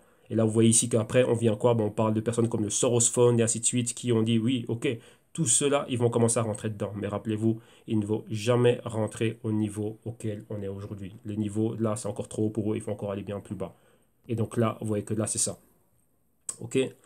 Donc maintenant, en plus de... Donc on a vu déjà tout ce qui se passe. Maintenant, on reste avec les institutions de Wall Street. Ici, on va à JP Morgan. Et que fait JP Morgan? Rappelez-vous, on a vu l'initiative de DEX Exchange, donc on va dire soutenue par le Nasdaq. Et maintenant, JP Morgan, eux aussi, viennent de déposer quoi? Une patente. Aussi, ils ont un prototype d'infrastructure blockchain pour les marchés de capitaux. Donc, vous voyez, le stock market. Donc, vous pensez à Wall Street. Maintenant, Wall Street mise sur le blockchain. Qu'est-ce que ça veut dire? Ça veut dire Wall Street 24 sur 24, 7 sur 7. Ça veut dire quoi? Les actions qu'on peut fractionner. Comme on a un Bitcoin, on peut le fractionner en Satoshi. Et ici, ce serait pareil. Donc imaginez-vous, au lieu d'avoir l'action d'Amazon qui a 1500 et des poussières là maintenant, pouvoir la fractionner et avoir un centième de l'action. Donc c'est dire quoi? Tout le monde peut participer. Parce que maintenant, mettre 1500, 1600, c'est le salaire d'une personne aujourd'hui. Bien, même bien plus que le salaire d'une personne. Je pense que c'est même le double du salaire minimum. Alors imaginez-vous mettre ça, juste pour une action. Ou bien une action de Berkshire Hathaway qui est à 300 000 dollars, l'action A. Donc l'action préférentielle, l'action B est à 200 et des poussières. Alors imaginez-vous comment vous faites pour participer à ça, bah, vous ne pouvez pas. Donc maintenant, bah, si imaginez-vous, vous pouvez avoir un 10% de l'action B, donc l'action à 200 et des poussières de dollars, bah, 10%, bah, ça fait bah, avec 20 dollars, bah, je peux participer à ça et avoir accès aux dividendes. Ou bien M. Warren Buffett n'est pas content. Donc vous voyez que même avec les cryptos, vous pouvez le faire générer un intérêt en les prêtant. Donc ça c'est super super important ça. On voit que là maintenant, bah, JP Morgan se lance là. On voit que le blockchain, c'est ça, ils y pensent nuit et jour. Ne pensez pas qu'ils n'y pensent pas. Donc ne croyez jamais ce que vous voyez qui est dit au niveau des articles et des médias, ainsi de suite. Il faut regarder ce que ces gens font, ce qu'ils font de manière concrète, où ils sont, où ils vont. Et on peut les retrouver à la trace. Pourquoi? Ils sont, comme on dit déjà, numéro un, too big to fail. Et en plus, lorsqu'un éléphant se déplace, ça ne passe pas inaperçu. Une fourmi, ça passe inaperçu, mais pas un éléphant. Oui, c'est ça. Mais le problème qu'il y a, c'est que ce sont des éléphants qui ont, ils ont l'art d'Harry Potter et de Fantomas. Donc, vous voyez, ils arrivent à disparaître. Ou je ne sais pas si c'est... Bon, moi, je les vois, mais malheureusement, bah, la plupart des personnes ne les voient pas. Ils pensent avoir vu, entendu quelque chose, mais ils savent pas c'est quoi. Non, c'est un éléphant qui est en train de passer. Un éléphant qui passe sur une trottinette, vous voyez, ça va pas passer inaperçu. Ouais, eh ben, c'est ça. Donc, ils font du bruit partout où ils passent, mais ils arrivent à bien masquer les choses. Mais vous voyez que si vous êtes initié, ben, c'est ça, être initié, tout simplement, c'est ça. Être initié, c'est juste savoir lire entre les lignes, savoir c'est quoi. Lorsqu'ils disent ça, ben, on fait ça. Lorsque je vois ça, je fais ça. Lorsque je vois tel truc, ça veut dire ça. Tel discours, ça veut dire ci, ça veut dire ça. Être initié, c'est ça. C'est apprendre à comment faire ma recherche, sur base de quoi faire ma recherche, où aller faire ma recherche. Et c'est opérer dans les trois niveaux, l'échiquier, le puzzle et le casino. Le casino, c'est l'endroit où on rentre en dernier. Ouais, mais là, c'est très important. OK? Et donc maintenant, on termine avec les dernières news. Ben, Facebook, vous voyez qu'on parlait pas mal de Facebook dernièrement. On parlait de oui, Facebook peut-être Ripple, Facebook ci, Facebook Bitcoin, Facebook ci, Facebook ça. Non, Facebook maintenant est sur le point de lancer sa propre crypto. Ils ont pris une personne qui était maintenant qui fait partie de CoinDesk, non, pas de CoinDesk, excusez-moi, Coinbase, pardon, qui est le développeur de Messenger, qui lui maintenant aujourd'hui, bah, qu'est-ce qu'il va faire? Bah, il a une mission, c'est vraiment de ramener Facebook dans tout ce qui est blockchain. De un, pourquoi? Par rapport aux données. Rappelez-vous les scandales de Cambridge Analytica avec Facebook, ainsi de suite. En plus, la compagnie aussi qui voulait lancer son propre ICO, mais maintenant Facebook, quoi, aimerait décentraliser les données des utilisateurs. Bah, pourquoi? Ben, chaque utilisateur, si c'est décentralisé, ben, je suis maître de mes données et je décide de ce que je donne ou pas à Facebook. Et d'un autre côté, ben, si Facebook est décentralisé, ben, ça récupère, on va dire, va récupérer sa notoriété et laver un peu son image, quoique il n'y a aucun problème par rapport à ça. Et d'un autre côté, si Facebook est décentralisé, ben, maintenant, ben, il peut commencer à donner d'autres types de services. Et maintenant, Facebook, avec sa propre coin, et ben, imaginez-vous, ben, 2 milliards d'utilisateurs, une coin, et donc là, on a déjà des transactions qui sont faites. Pourquoi? Parce qu'on est déjà habitué à utiliser l'infrastructure de Facebook. Facebook, c'est quoi? 2007-2008. Et donc déjà bien avant, mais maintenant, voilà, Facebook est là. Et maintenant, ben, la chose, c'est quoi? Ben, ça fait 10 ans de Facebook, 10 ans d'utilisateurs, 2 milliards de personnes à travers le monde. Alors maintenant, imaginez-vous Facebook avec sa propre coin. Ben voilà, il y a déjà un cas d'utilité concret et 2 milliards de personnes qui seront là. Donc maintenant on continue et ici bon, là c'est encore un autre article qui vient baquer le suivant. Ben, on dit ici oubliez Bitcoin, oubliez tout ce que vous voulez. Ben, maintenant il y a le Facebook Coin qui va arriver et rappelez-vous ici comme ils disent bien ça va pas être une ICO donc ils vont pas faire une ICO pour la lancer donc là allez voir comment est-ce qu'ils vont la lancer. Il y a une personne qui est à la tête c'est David Marcus hein, donc qui était le leader du Facebook Messenger de cette application et qui lui maintenant ben, va pouvoir développer ça. Et c'est une personne qui est capacité. Rappelez-vous comme je dis toujours, faut regarder qui pilote l'engin. Ce David Marcus, il a bossé à PayPal. Et d'un autre côté, il fait partie de Coinbase. Donc, il connaît les cryptos, il connaît le blockchain et il connaît les paiements, l'économie et tout ce qui va avec. Donc là, maintenant, c'est la personne qu'on a mis en charge. Pourquoi? Pour développer une crypto, un moyen de paiement, de faire des transactions sur l'infrastructure de Facebook. Donc Facebook, si c'est une blockchain, ben voilà. Donc ça va être scalability, donc évolutivité, rapidité, taille des blocs, transactions par seconde et ainsi de suite. Et pouvoir permettre la création d'applications et tout ce que l'on voit au niveau du Facebook. Donc là, voilà. Donc là, Facebook, maintenant, ben, ce serait un rival de n'importe quelle autre crypto. Et ici, je pense à quoi? Je pense à Throne, vu que Throne vient là pour détrôner Facebook, pour terminer le monopole qu'a Facebook, Google, YouTube et tous ces trucs-là. Donc là, voilà. Donc là, Facebook se transforme en un trône. Mais maintenant, l'avantage que Facebook a par rapport à Throne, c'est que Facebook a déjà 2 milliards d'utilisateurs. qui sont déjà là, qui utilisent déjà l'application. Tron en a aussi 100 millions, et ben, c'est un peu moins, mais c'est déjà pas mal. Mais vous voyez que la progression que peut avoir Tron, dans le même temps, si on donne à Tron 10 ans, comme ils viennent d'être nés en 2017, bah, donner à Tron 10 ans, donc ouais, c'est la vision qu'ils ont, 2017-2027. Ben, regardez Facebook, ce qu'ils ont fait depuis 2007, 2008 à 2018. Donc voilà, Facebook en 10 ans, et regardez Tron dans 10 ans. Rappelez-vous qu'au niveau géographique, Facebook ne pénètre pas la Chine. Pourquoi? Ni le marché asiatique. Pourquoi? Parce que là-bas, ils ont l'équivalent de Facebook. Je pense que la compagnie Tencent, ou je ne sais plus c'est laquelle, qui donne euh, l'équivalent de Facebook là-bas, le WeChat ou je ne sais pas quoi. Donc, vous voyez que Facebook, il n'y en a pas là-bas. Mais là, maintenant, imaginez-vous quelqu'un, un local, un natif, un autochtone, qui lui vient et qui lui lance son projet pareil. La Chine, c'est déjà 1,2, 1,3 milliard de personnes. Alors imaginez-vous l'ampleur que cela peut avoir dans la région asiatique. Donc vous rajoutez juste l'Asie, l'Inde, ça fait déjà 2,4 milliards. Donc vous prenez quoi, 10% ou 50%, ouais, bon, je sais pas, en une projection d'ici là. Donc vous avez au moins, déjà voilà, Justin Chen, déjà avec ce qu'il a, c'est déjà 100 millions d'habitants. Vous prenez 5-10 pays et vous arrivez à votre milliard. Donc vous voyez que la même projection, elle est possible aussi pour des projets comme Throne. Donc là, la compétition va être super intéressante. Maintenant, on reste dans les institutions et on reste en Asie et on va où? À Binance. Binance, problème avec Binance maintenant, c'est quoi? C'est que l'exchange ne serait pas aussi décentralisé qu'il est. L'exchange ne serait pas, son image de marque vient d'en prendre un coup par rapport à quoi? Au listing de Bytecoin. Bytecoin, c'est déjà une coin qui existait déjà depuis un bout de temps, mais qui avait été beaucoup de scandales, beaucoup de fraudes, beaucoup très très opaques et pas mal d'activités douteuses autour de cette coin. Et maintenant, Binance se targuait d'être un exchange qui, avant d'être listé ici, c'est le prestige que nous on veut. Et on veut, il y a un certain nombre de critères, donc il faut qu'il n'y ait pas ci, pas ça, afin que ce soit listé. Et maintenant, ben, beaucoup de personnes n'ont pas compris comment est-ce qu'ils ont pu lister une coin comme Bytecoin, alors qu'il y a d'autres coins qui sont bien plus prestigieuses, enfin même pas prestigieuses, mais qui ont l'air bien plus honnêtes, qui n'ont pas ce passé douteux qui ne sont pas listés sur Binance. Donc là, maintenant, bah, Binance, bah, là, maintenant, il y a pas mal de doutes qui ont été soulevés. Pourquoi? Conflit d'intérêts.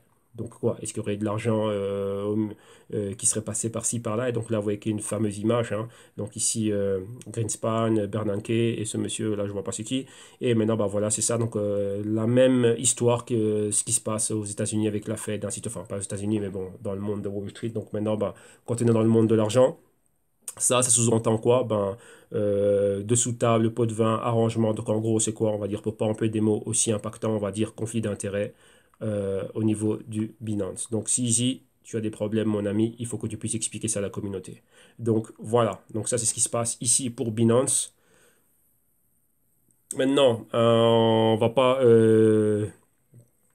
ternir l'image de Binance.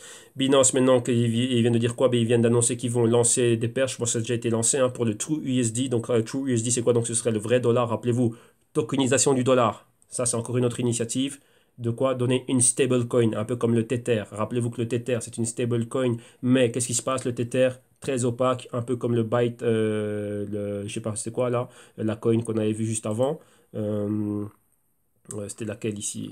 Voilà, Bytecoin, voilà, Tether un peu pareil. Pourquoi? Rappelez-vous, j'ai fait une émission SP là-dessus où ils ont refusé, enfin pas refusé, mais euh, il n'y a pas eu d'audit. Donc on ne sait pas réellement ben, si les 2 milliards ou 3 milliards de Tether qui sont en circulation sont réellement backés par 2 milliards de dollars, on va dire fiat, dans un compte ségrégué quelque part dans le monde. On n'en sait rien. Et ils ont toujours été super, super distants et jamais assez transparents pour satisfaire les demandes des auditeurs, enfin même pas des auditeurs, hein, de l'audit et réellement bah, des entités de confiance qui viendraient le faire. Donc vous voyez que là, le blockchain, bah, on devrait réellement pouvoir avoir ça pour être sûr, bah, tiens oui, que ce que tu nous donnes là, ben voilà, que chaque dollar est réellement backé par un véritable dollar quelque part, que ce n'est pas créé ben, comme l'a fait créer le dollar US. Alors maintenant, on a quoi? Une alternative à ça, ben, il y a True USD qui eux disent que oui, nous on est réellement audité, que nous on a réellement un dollar qui back un True USD. Et maintenant, ben, qu'est-ce qui se passe? Ben, là, ils vont être listés sur Tether, donc, pardon, sur Binance. Donc, sur Binance, il y aura possibilité de trader avec le BNB, le BTC, le ETH, le Tether et maintenant le TUSD. Donc voilà. Donc la guerre des stablecoins aussi. Et rappelez-vous que Circle vient avec sa stablecoin, mais celle de Circle, ça va être pourquoi un cas d'utilité au niveau de quoi? Au niveau des institutions et des big institutionnels. Donc là, ce serait pour Wall Street. Donc vous voyez que BNB, c'est un peu pour la plèbe, hein, pour tout le monde entier. Enfin, le BNB, le Tether, ainsi de suite. Mais maintenant, eux, ils viendraient avec une coin Circle. Rappelez-vous ce qu'on a vu au début.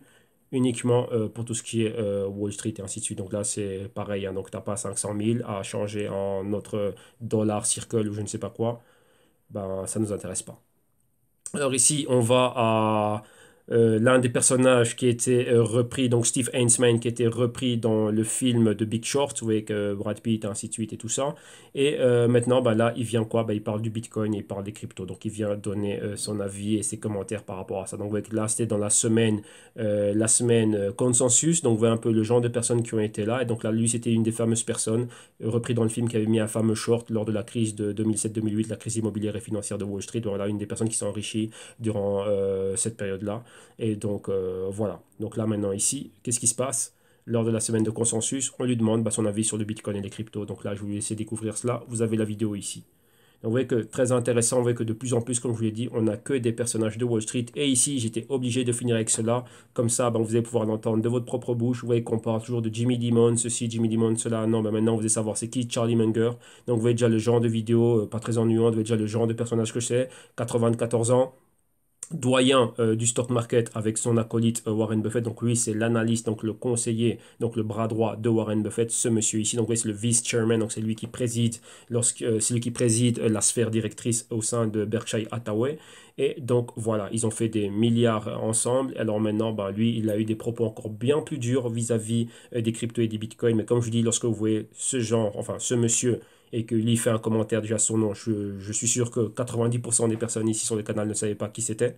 Et lorsque lui parle du Bitcoin ou qu'il dit ce qu'il a à dire du Bitcoin, vous voyez que ça va jamais faire la une des médias. Donc vous voyez que quel média n'a ne fût-ce que mis un des commentaires qu'il a fait. Alors lui, il a réellement insulté, même voilà, insulté le Bitcoin de choses vraiment viles et vilaines, ouvertement sur les plateaux et depuis pas mal de temps. Et il en est fier. Ouais, même Warren Buffett a toujours été discret, mais lui, il en est vraiment fier. Et lui, voilà, lui, c'est ça. Mais rappelez-vous, c'est le old money, c'est l'ancien paradigme, c'est ceux qui ont le monopole sur tout le capital que vous voyez aujourd'hui. Alors maintenant, le capital doit sortir de sa poche et de la poche de ses investisseurs et des personnes pour qui ils sont en train de gérer l'argent afin qu'ils rentrent dans le marché crypto. Alors maintenant, est-ce qu'il va toujours pouvoir faire autant d'argent? Rappelez-vous déjà, Warren Buffett dit bien qu'il ne comprend rien à la technologie. Il a raté des investissements comme dans... Il a raté Amazon et il dit c'est un de ses regrets, c'est Amazon. Maintenant, il peine à rentrer dans Apple alors que les belles années d'Apple étaient déjà passées.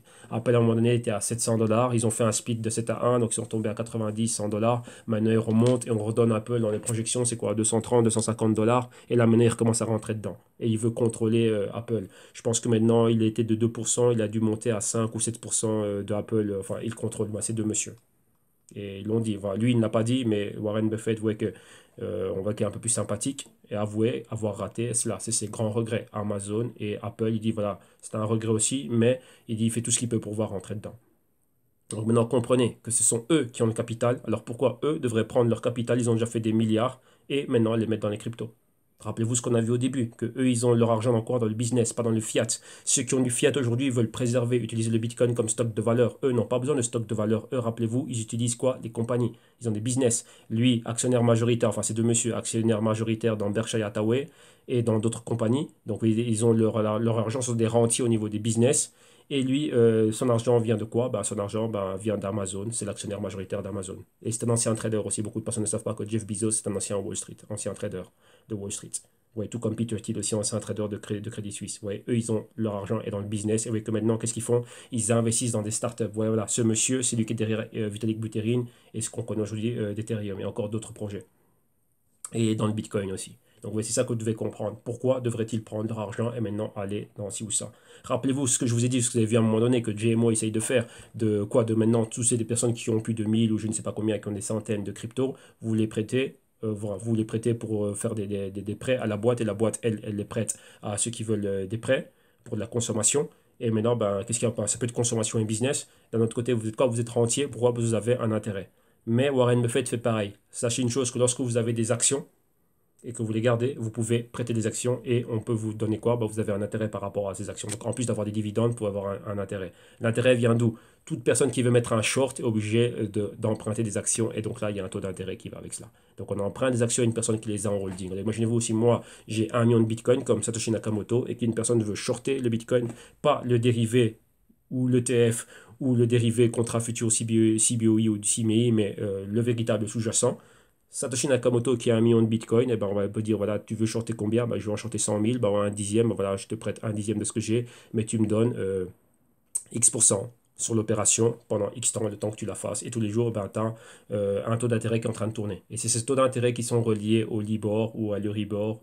Et en gros, par-dessus tout, vous avez les taux d'intérêt que l'on voit maintenant. C'est pour ça que ça dépend où vous êtes placé dans le monde et par rapport aux taux d'intérêt sous lesquels régissent, on va dire, sont calculés ces instruments fiat, ben, où vous êtes.